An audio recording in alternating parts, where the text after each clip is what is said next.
India में सबसे बड़ा कंफ्यूजन यही होता है, घर खरीदें, ईएमआई भरें या रेंट पे रहना ज़्यादा स्मार्ट है। आज के वीडियो में मैं एकदम क्लियर आंसर दूंगा आपके सिचुएशन के हिसाब से। किसी को लगता है कैश बेस्ड है, किसी को लगता है लोन बेस्ड है, लेकिन रियल आंसर डिपेंड करता है आपके गोल, कैश फ्लो और लाइफस्टाइल सिचुएशन पर। चलिए इसको सिंपल लैंग्वेज में समझते हैं। कब घर कैश में लेना चाहिए? अगर आपके पास ऑलरेडी बड़ा कॉर्पस कंफर्टेबली पड़ा है, अगर आपके पास पैसे इतने ज्यादा हैं कि घर लेने के बाद भी इमरजेंसी फंड सेफ रहे, फ्यूचर गोल जैसे रिटायरमेंट, चाइल्ड एजुकेशन इम्पैक्ट ना हो, तब कैश में घर लेना अच्छा है, क्योंकि आपको ईएमआई का टेंशन नहीं रहता। स्टेबल जॉब एंड इनकम, आप किसी ऐसी सिटी में रहते हो जहां आपके सेटल होने के प्लान है, नेक्स्ट 10 से 20 साल तक मूव होने का कोई चांस नहीं है, तो कैश में घर लेना एक परमानेंट सॉल्यूशन बन सकता है। अगर आप long term permanent emotional home चाहते हैं, कुछ लोग इन्वेस्टमेंट की जगह पीस ऑफ माइंड को जगह देते हैं। अगर आप फैमिली सेटल करना चाहते हैं, किड्स की स्टेबिलिटी चाहते हैं, तो कैश बेस्ट ऑप्शन हो सकता है।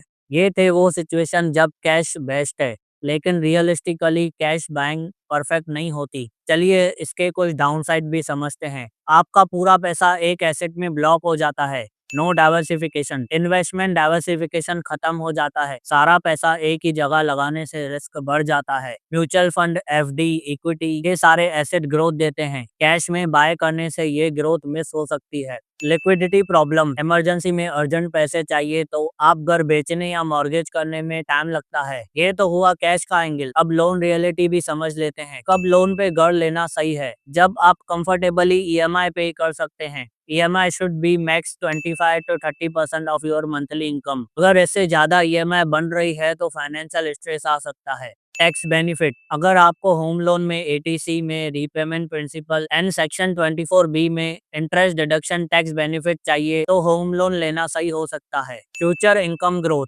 अगर आपकी सैलरी बढ़ती रहती है तो ईएमआई का प्रपोर्शन टाइम के साथ कम बर्डन लगेगा।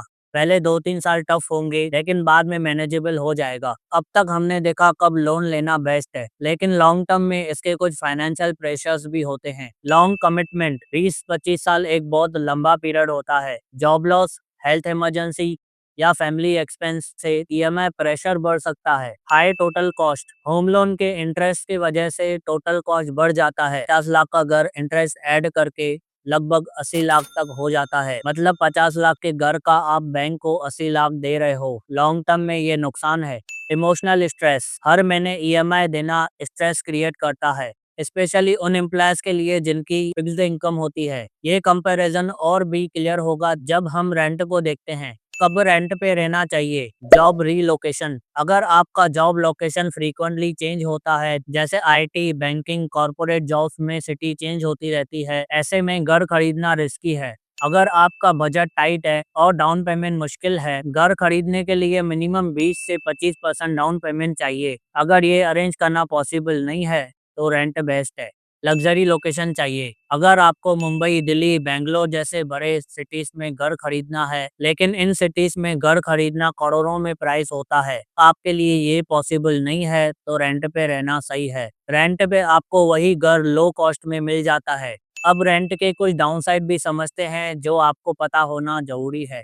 घर आपका कभी नहीं होता, हर साल 5 से 10% रेंट बढ़ जाता है, स्टेबिलिटी नहीं मिलती, लैंडलॉर्ड कभी भी घर खाली करवा सकता है। अब मैं आपको बोनस पॉइंट्स बताने वाला हूँ। ये पॉइंट्स मैंने कैश, लोन, रेंट के कॉन्टेक्स्ट में अलग अलग कंसीडर किए हैं, लेकिन आसान एक्सप्लेनेशन के लिए एक साथ शेयर कर रहा हूँ। हिडन कॉस्ट, घर खरीदने से हिडन कॉस्ट भी आते हैं, जैसे maintenance charges, parking, property tax, repairs. Rent में ये लागत जीरो होती है। एप्रिसिएशन रिस्क, रियल एस्टेट में एप्रिसिएशन गारंटी नहीं होती। बहुत लोग सोचते हैं घर हमेशा बढ़ता है, लेकिन कुछ सिटीज में प्राइस 10-12 साल से सेम है। इमोशनल वैल्यू, घर खरीदना सिर्फ इन्वेस्टमेंट नहीं होता, family security, kids stability, parents comfort, ये चीजें रेंट नहीं दे सकते। इन्फ्लेशन फैक्टर, रेंट हर साल बढ़ता है लेकिन ईएमआई सेम रहती है। Future plan clarity, buying decision इस पे डिपेंड करता है कि आप 10 साल सिटी में रहोगे या नहीं, किड्स है या नहीं, आपके पेरेंट्स आपके साथ रहते हैं या नहीं, क्या आपका वर्क फ्रॉम होम लाइफस्टाइल है। उम्मीद करता हूँ इस वीडियो से आपका बाय,